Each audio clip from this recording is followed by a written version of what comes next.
our goal, a free, independent and sovereign state of Ukraine. I know that no one wants peace more than you. No one wants peace more than the Ukrainian people who are suffering from attacks and fighting and losses and pain. And your fight and right to self-defense has our full support from day one, and it still is how we approach this. We work closely together in sectors like energy, technology and defense industries, and we have just stepped up that help significantly. Secondly, we fully support your ongoing efforts to get a ceasefire and then negotiations for a fair, just and lasting peace. Ukraine should be put in the best position to deal with such an end of this conflict, and Ukraine has to have a place at the table when these decisions are taken. We commend your engagement with the United States and President Trump, your communications with him, with European partners, the French and British leadership among European NATO allies. And we believe that a strong European voice is important when Ukraine's future is being discussed. You come from Finland. Finland and Norway are close partners. President of Finland and I are working closely together to support you from our perspective in Europe. And thirdly, the President has updated us on the situation currently, what happens, what you need urgently, short-term and in a long-term perspective. And let me just say that the tripling of Norwegian defense support to Ukraine, which has been agreed by unanimous Parliament, is now being immediately translated into support for artillery ammunition, for drone capacity, and also for investment in Ukraine's own industry. So, Mr. President, this is a partnership that we take forward every day, and you can count on that support. It is the right of a sovereign country to resist aggression, and you have our full support in that fight. And again, you are among friends, and I'm very happy to see you here. Thank you, Volodymyr. Дякую дуже. Thank you so much. I'm for the second time here, and I do this with very big gratitude to your country, to the people, and to you personally, esteemed Mr. Prime Minister. Dear journalists, dear Norway, thank you for this support, for our common work, for our today's meeting, which was very warm and very substantial, very fruitful. Norway, during these 3 years of this war, was very principled. We never forget it, and we will never forget that you were on the side of justice and common sense, on the side of the defense of life. You immediately understood what was going on. We have spoken about it many times. You understood what this war brings and what Russia brought to us, to our houses. And that is why we can thank you for very, very, very significant support, financial support. This helped, strongly helped our resilience. And I am particularly grateful for the support to energy sector. I have addressed you, Mr. Prime Minister, and we are very grateful for Norway supported us on this track. It helped us to go through winters of this war, when we had one of the most severe challenges, the winters when Russia made our energy grid its target, but Ukrainians withstood, and we managed to provide for the basic necessities of our people. We managed to preserve independence, and now, together with everybody in Europe, we are working on restoring peace and guaranteeing security, which is so desperately needed. And I hope that the role of Norway in this will be significant as well in the future in this work with all the partners.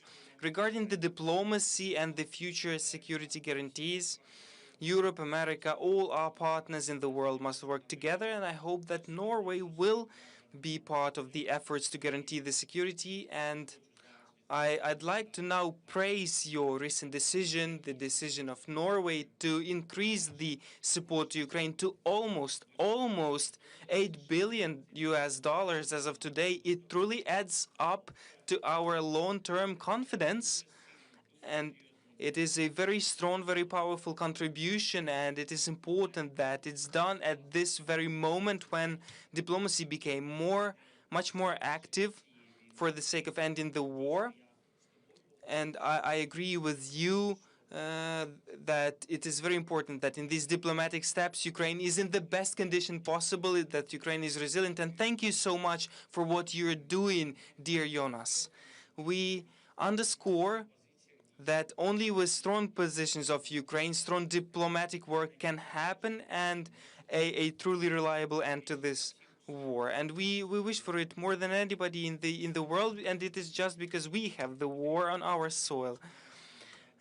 We need to continue pressure Russia so that Putin stops manipulations and makes the concrete steps that all the world wants. And in particular, one of the first steps must be a silence, and now we discuss it with the United States of America and other partners, silence in the sky, the cessation of strikes on energy sector and on civilian infrastructure and people, ceasefire at sea.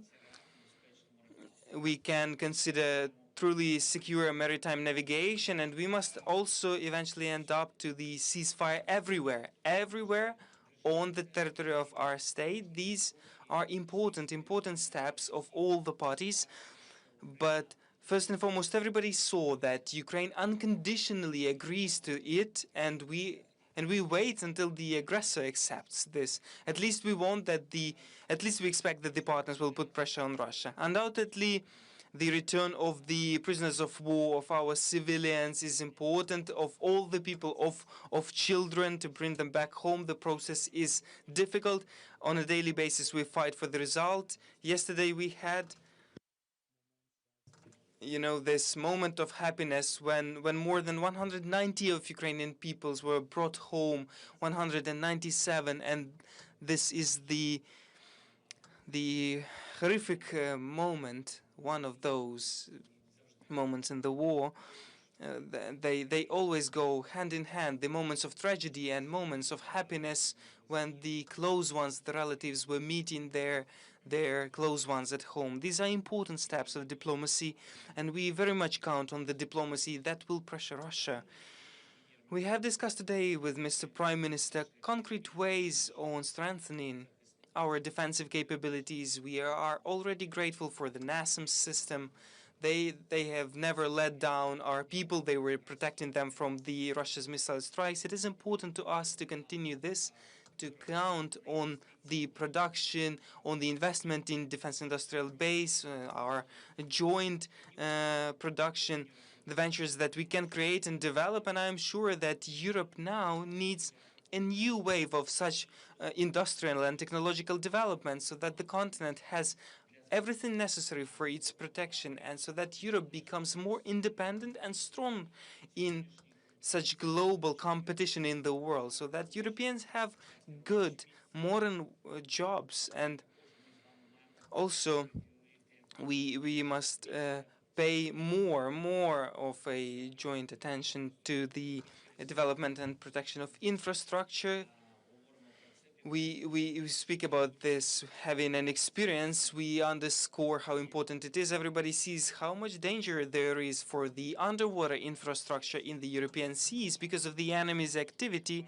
And everybody sees how the challenges change because of the development of drone technology. These are new challenges, new technological challenges that every country needs to have its own answers to these challenges, and more of a joint work in Europe for security. Ukraine is also ready to join the relevant efforts, and I also kindly invite, and we are already working with Norway within the framework of existing security coalitions. And I am very happy that we have such partnership, the air defense and other technological coalitions. We can also do much more in the production of various types of drones that this production in Ukraine is more rapid, it's cheaper, and it is efficient, practice proven. We see it, and I believe that we are the most efficient, the fastest in Europe, or among the fastest. Nonetheless, I'm sure that together with Norway, we can provide much more security to our people and to the future of Europe. Thank you so much once again for the comprehensive assistance of Norway. It is such a pleasure to be here as your guest. Glory to Ukraine. Thank you. So now we will open up for questions. And the first question comes from the Norwegian broadcaster TV2. Добрий день, пане президенте. Ласка просимо до Норвегії. Дякую. I will ask the question in English by popular demand from the press corps. After the last week's events in negotiations about a ceasefire, what are your realistic hopes now? When can such a ceasefire enter into force? And if I may add, there seems to be a different kinds of understanding in Moscow and Washington at the moment what a limited ceasefire could mean, what items are included. What is your understanding? Does this proposal for a limited ceasefire include both civilian infrastructure and energy supply infrastructure, or just one of them? Thank you for the question. I will base on the facts, on what I heard, and on what we have agreed with the American side prior to their contacts with the Russians, and then my recent conversation with Mr. President Trump after his conversation with Kremlin. We have suggested at the very beginning the ceasefire at sea and in the air, because this is not so difficult to control. That we suggested it as the first step because we didn't believe that the Russians would agree to any ceasefire, because in our opinion they want to continue to destroy us. They want to continue waging war, to be brief. But the Americans told us that no, they want to end the war. We want to end the war. So who will argue with that? Let's then make certain steps faster. And during the meeting in Jeddah, American party made a leap forward, rapid step forward, and they said, let's speak not about the partial ceasefire, but about the full ceasefire. We reacted immediately right at that meeting. We reacted. My team reached out to me because that was the change of agenda with which they arrived there. And I said immediately, we approve. We confirm we want to move to the end of the war. Yes. And everybody was very happy, and I believe that overall we had an important and a fruitful, successful meeting there. And I believe, and it was our first bilateral meeting with such results, such positive result, despite that the meeting lasted for almost 9 hours. What happened then? Then was the contact between the Americans and the Russians, and then I think that people made a step backwards because they raised up the topic of partial ceasefire again. Look, we'd rather make steps forward. Better in the partnership with the United States but we're ready in this partnership with the United States to make a step backwards and speak about partial ceasefire. And what we've discussed with Mr. President Trump, the content is the following: the ceasefire regarding the security of energy system of both countries. That means no attacks on energy infrastructure, as well how it sounds, as well as other civilian infrastructure. And I raised up this issue with Mr. President Trump, and I said then, in my opinion, our side will prepare the list of objects of civilian infrastructure that, in our opinion, are civilian infrastructure. So I do not want to have a different approach to what the parties agree upon. Let's hope that the parties will agree to that. During the next meeting that will take place on Monday in Saudi Arabia, there will be technical teams present there, and I understand that the structure is the following. There will be a meeting of Ukraine and America, and then some shuttle diplomacy, as our American colleagues said, America with Russia, or it will be some meetings in parallel in one country at the same topic, the topic that I have just said to you. The next question comes from Bloomberg. Bloomberg Oitomelis question to Mr. President. Follow up on the energy infrastructure involved in discussions.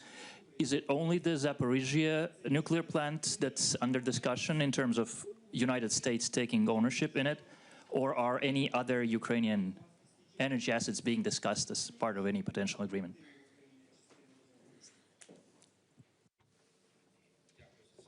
Thank you for the question. All nuclear power plants belong to the people of Ukraine. These are state-owned nuclear power plants. It is not in private property in Ukraine. The atomic energy in Ukraine, yes, we do have the heating generation, we have green energy generation. There are some private partnerships. That is absolutely understandable, and that is the right way to approach it. But all nuclear generation belongs to Ukraine. And the temporarily occupied Zaporizhia region where there is this NPP, it belongs to Ukraine. And everybody acknowledges that, recognizes it. IAEA recognizes it, and all international institutions.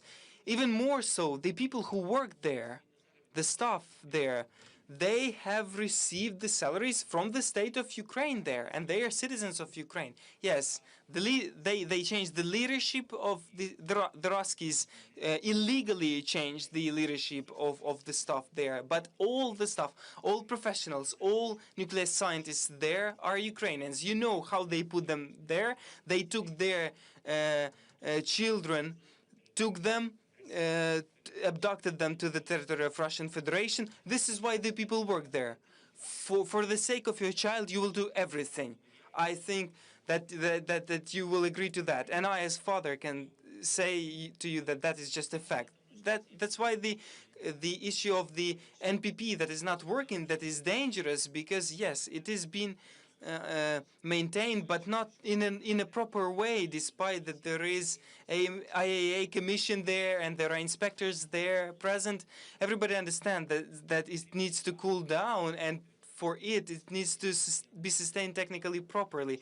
After the Russians blew up the dam, there is no proper water supply to the station. So this is an obstructed process that is under very severe technical conditions. The question that is raised up by the Americans, I do not know whether they have discussed it with the Russians. Mr. President Trump asked me, what do you think about this station? I told him that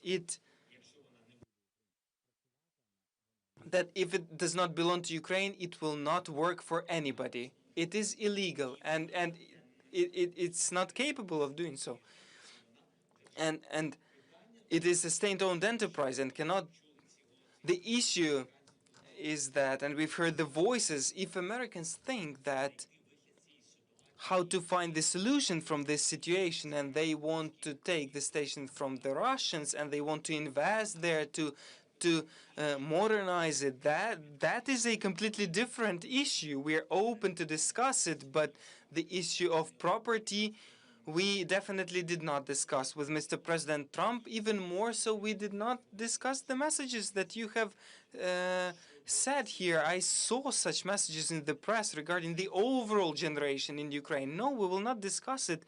We have 15 blocks of nuclear generation now that belong to our state. We are united with European energy grid. For us, these are serious energy security guarantees. The next question comes from the Norwegian broadcaster NRK. Yes, thank you. Mr. President, in March 2022, you said you were willing to discuss neutrality, which implies no to NATO membership. Is that a question that you still are willing to discuss, neutrality? I never stated that I am ready to discuss neutrality of Ukraine. It was never stated like that. The Russians raised up this issue when they approached us with the ultimatum. The first ultimatum that was there in the document, it was written. Putin, they didn't even suggest it. They demanded it to decrease the size of Ukrainian army to 80,000 personnel. Imagine the difference. Now the army that is there is 800,000. So 50,000 is what they wanted. Neutrality, that means Ukraine not entering any blocks in general. Then they wanted us to recognize the occupied territories as Russian, and there was a lot of other things there. We have always said that we do not fully understand what to discuss here. That is an ultimatum. It's not an offer to end the war. Question goes to AFP. Pierre from AFP. Mr. President, President Trump reportedly is considering recognizing Crimea as Russian territory as part of a bid to end the war. Is it something that you discussed during your conversation with him yesterday? And generally speaking, have US officials ever mentioned in their contacts with Ukraine that there would be a will to recognize some occupied territories as Russian? Thank you. Thank you. And by the way, I wanted to end with the esteemed journalist asked the question about neutrality. If that was the question of NATO, and if that is what you mean by neutrality, out of NATO, Ukraine being out of NATO, I always said that regrettably we are not being taken into NATO. We very much want it, and we believe that it would resolve many issues. We with Jonas discussed it a lot. You know, when people look for the ways to strengthen our army, air defenses, how to give funds, how to have a lot of military, where to conduct training, where to train people, which military contingents should be there in the sky, at sea. Can we have just, or we can have just NATO. Make NATO. That will be easier, less costs. But again, there is not so much to discuss because the United States of America, as the main NATO ally, do not support Ukraine in NATO. That is the situation as of today, and I believe that I believe that it cannot be gifted that easily to the Russians. I think that is a gift to Russians that this topic is taken off the table. I believe it's like this. As regards your question on Crimea, that is Ukrainian peninsula, Mr. President Trump did not raise this issue with me. We have discussed Crimea with him in September in New York. He was interested in how it looks like, why Ukrainians love it so much, because he heard that Ukrainians do love Crimea so much. We have simply discussed it, and I said to him that that is absolutely unique nature. It's our integral part, Ukrainian peninsula. And apart from many things, I do not want to take your time. Without Ukrainians, it's understandable that the Crimea is dying because all the logistics is connected to the continental Ukraine, the water supply, logistics. What is most needed for tourism? What is the main thing for tourism? And Crimea is unique nature. That is sea, that is nature, that is tourism. What is the main thing for tourism? Everybody will tell you, tourists. There is no tourism in Crimea. For 11 years, there has been no tourism in Crimea. 3 million people came in summer to Crimea. 2,800,000 Ukrainians of those. That is the answer. You can do many things, 5-star hotels, many different buildings, but you will not bring millions of tourists there. Ukrainians there, they had rest because that is their peninsula.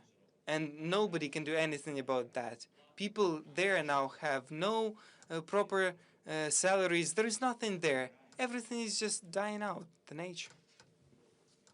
On that note, we need to wrap up this press conference. Thank you. You didn't answer. No, sorry. You had all the Sorry.